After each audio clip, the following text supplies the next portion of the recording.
Welcome to the Dr. Wyatt Show podcast. For developing a long-lasting, happy relationship is the status symbol to achieve, and following my tools is one path to help get you there. I'm your host, Dr. Wyatt Fisher, a licensed psychologist specializing in couples counseling. Do you have a heart for couples?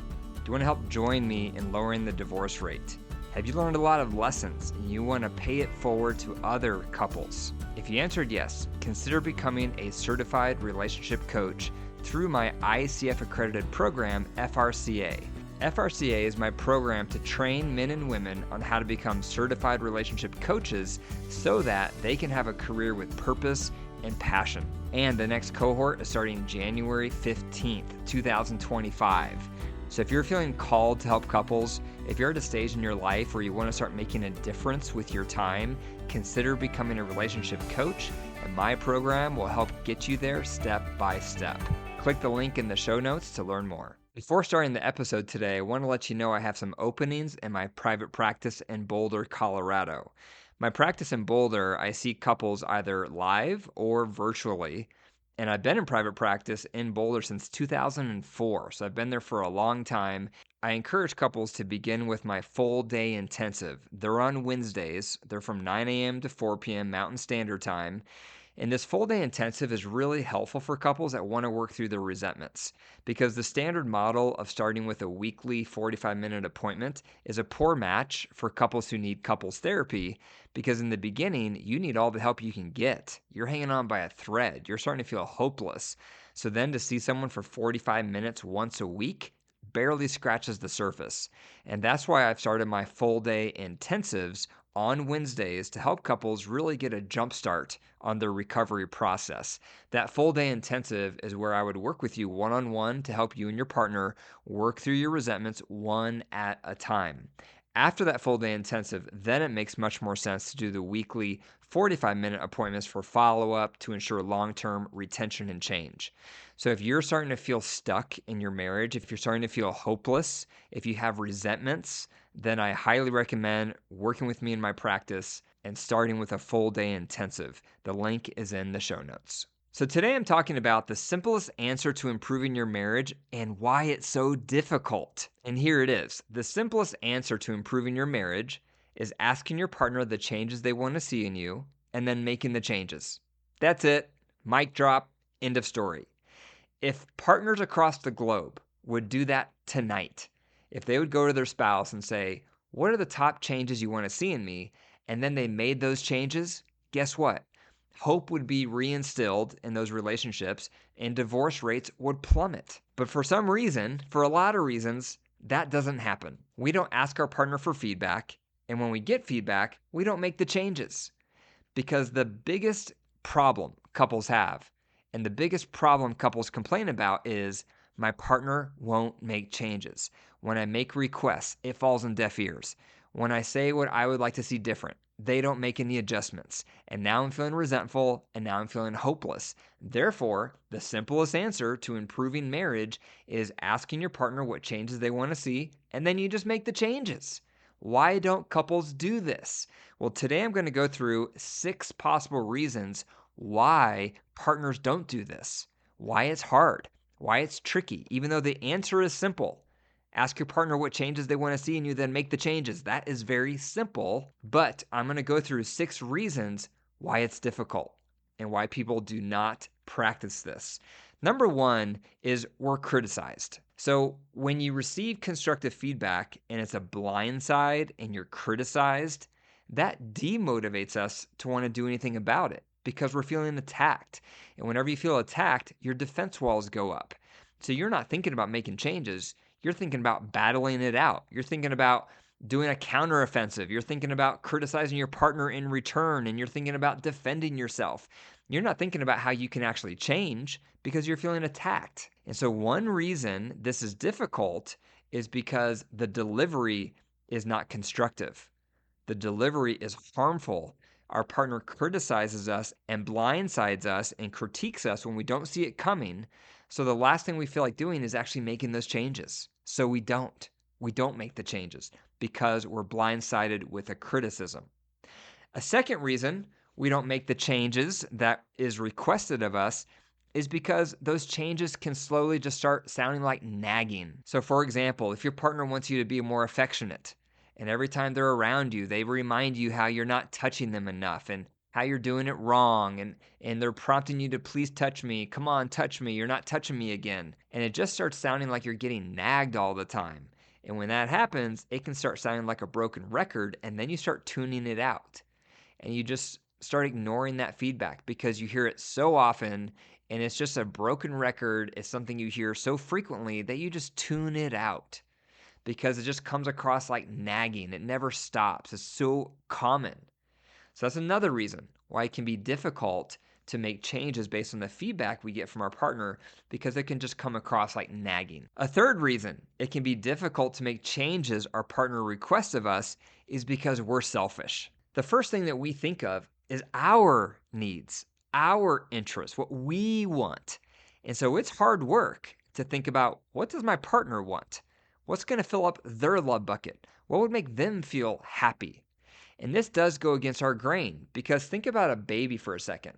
When a baby is born, what is the baby's goal? The baby's goal is to survive. And the way that baby survives is by crying. And when the baby cries, it gets its needs met. So, for example, a baby will cry because it's lonely, so the parent picks it up. The baby cries because it's hungry. The parent feeds the baby. The baby cries because its diaper is dirty. The parent changes the diaper. So, right out of the gate, right from the womb, we are wired for survival and we're wired to get our needs met first for survival. And unfortunately, that inner child in all of us is still there. That root of selfishness about I need to serve me first is still there. And for a lot of us, it still dominates in our marriage. And so primarily we're thinking about what's best for me, what are my interests, how can I get my needs met? So therefore, to think about my partner's needs and what's going to fill up their bucket, especially when it's different than my own, that takes intentional work. And we have to work against our selfish impulses to become more selfless. And it's just not natural. And that's why it's hard to implement because it goes against our selfish nature. The fourth reason it's hard to make changes based on the feedback we get from our partner is because we're lazy. Plain and simple. We can become complacent. A lot of couples, when they're first dating, they're giving it their all. They're giving it their best. They're putting their best foot forward. They're providing all the niceties. They're being thoughtful. They're being considerate because they're falling in love. And so all of their energy is on being their best for their partner. However, over time, when you start having kids, when you have the pressures of career, pressures of bills, house chores, you name it, when all these pressures of life start mounting, we become more lazy in our marriage. We take our eye off the ball. We start focusing on our relationship. We start focusing everywhere else because everywhere else is an emergency. There's all these fires you have to put out. And so we just get lazy. We get complacent in our marriage and we fall asleep. And therefore, we're not very motivated to be responsive to the changes our partner is looking for because we've fallen asleep in our marriage. We've become lazy. We've become complacent. So maybe that's you. Have you fallen asleep because of all the competing pressures in your life? Those pressures will eat you alive. And because of them, have you become complacent and lazy in your marriage? If you have, you're not alone. Number 5, the fifth reason why it can be difficult to make changes based on what our partner is looking for is because we're incompetent. We don't know how to make those changes. We don't know how to provide what they're looking for. We feel incompetent, so we shy away. So instead of digging in deeper and leaning in harder, we pull away, we pull back. We become more reserved because we're not sure how to do it. So, for example, let's say your partner says, I really want more emotional intimacy in our relationship. And you hear that and you think, I don't even know what that is. So, I don't even know how to provide it. I'm hearing what my partner says. I'm open to making changes, but I just don't know how to do it. Therefore, I don't do anything. Maybe that's you. Maybe you feel incompetent. Your partner has said changes they want to see in you, but you don't know how to make those changes, so therefore you don't make the changes. Another common example is your partner is high libido and they say, hey, I really want to have more sexual intimacy in our marriage, but you're low libido and you're just not quite sure how to show up sexually. You're not sure how to be sexy. You're not sure how to get comfortable in your skin in the bedroom and really embrace physical intimacy. You don't know how to do it. You feel incompetent. So what do? You shy away from it. You avoid it. You just lean the other direction because you don't quite know how to execute. You feel incompetent, so you shy away. So maybe that's you. The sixth reason it can be difficult to make changes based on our partner's feedback is because we're conflicted. We're conflicted because what they want us to provide goes against what we want to do. So we feel conflicted. There's a tension. There's a tug of war inside of our soul between what my partner's asking for and what I want to do, what they would prefer and what I would prefer. And therefore, we struggle providing it because it goes against our impulse in the very exact moment. So here's an example. Let's say your partner wants more empathy. When they vent from the day, they want you to be more empathetic. But the problem is you're a fixer. And so when your partner vents about their day, they're looking for empathy, but instead of providing empathy, everything in you wants to fix it. And therefore, you're conflicted because you know cognitively your partner is looking for empathy, but everything in you wants to do the opposite. You want to fix it. So you struggle. You have this inner turmoil between what your partner is asking for and what you naturally want to do. And that's one of the reasons it's hard to execute and follow through because you're conflicted. And I can relate to this last one a lot because this is my marriage. My wife likes to vent. My wife likes to share about her struggles day to day, and she wants me to be very sympathetic and really tune into her heart and really be emotive. And guess what? That's not my natural bent. My natural bent is to fix. I'm a fixer by nature. So when she's sharing with me, all I want to do is tell her how to get better. I want to tell her what she needs to do different. I want to tell her why she's struggling the way she is and how she can fix it, how she can curb it, how she can improve upon it. But when I do that, she does not like that. Because when someone is venting, think of them in their heart. They're communicating from their heart. And so if you respond with solutions, that's you coming at them with your head. So it's a mismatch. They're coming at you with their heart. You're coming at them with your head. Therefore, it's a mismatch.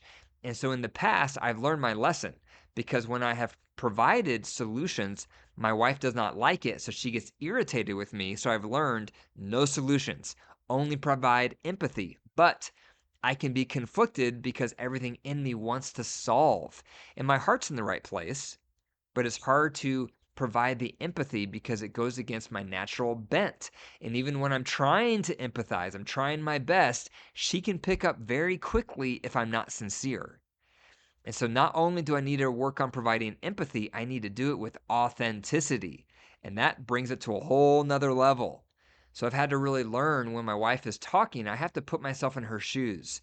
I have to remember who she is, how she sees the world, what she's been through in life, her wounds, her insecurities, her values, her needs. And if I can really try to see the world through her lens in that way, my empathy becomes much more authentic and sincere. But it is not easy because it goes against my natural impulse. And maybe you're the same. Maybe what your partner is wanting from you is the opposite of your natural impulse. So you are conflicted, and therefore it's hard to provide what your partner is looking for on a consistent basis because it's counter to how you're naturally wired. So those are 6 reasons it can be difficult to make the changes your partner is looking for. Number 1, we're criticized, therefore we're demotivated. Number 2, we're nagged, so it sounds like a broken record. Number 3, we're selfish. We care primarily about our needs, not theirs. Number 4, we're lazy. We've fallen asleep in our marriage. Number 5, we're incompetent. We're not sure how to provide what they're looking for. And number 6, we're conflicted. What they're looking for goes against what I want to do. Thanks for listening to the Dr. Wyatt Show podcast. Remember, if you would like to join me in lowering the divorce rate, consider becoming a relationship coach. My ICF accredited program, FRCA, begins January 15th. It's right around the corner, and I would love to see you be a part of it. To learn more, click the link in the show notes. If you found value in today's episode, be sure to click the 5 stars and leave a review. I really appreciate the reviews. They make me know that this podcast is making an impact. So if you have not left a review yet of this podcast, please do so today. And please click the share button. If you know of someone struggling in their marriage that you think could benefit from this podcast, go ahead and click the share button right now and send it to them so that you can pay it forward. And if you have a question for me that you'd like for me to address on the podcast, you can call 303-578-0618. Leave a voicemail, and then I'll respond to it on the next Dr. Wyatt Show podcast. And remember, your marriage is alive. If you care for it and nurture it, it will grow. If you deprive it and neglect it, it will wilt and die. The choice is up to you. Take care.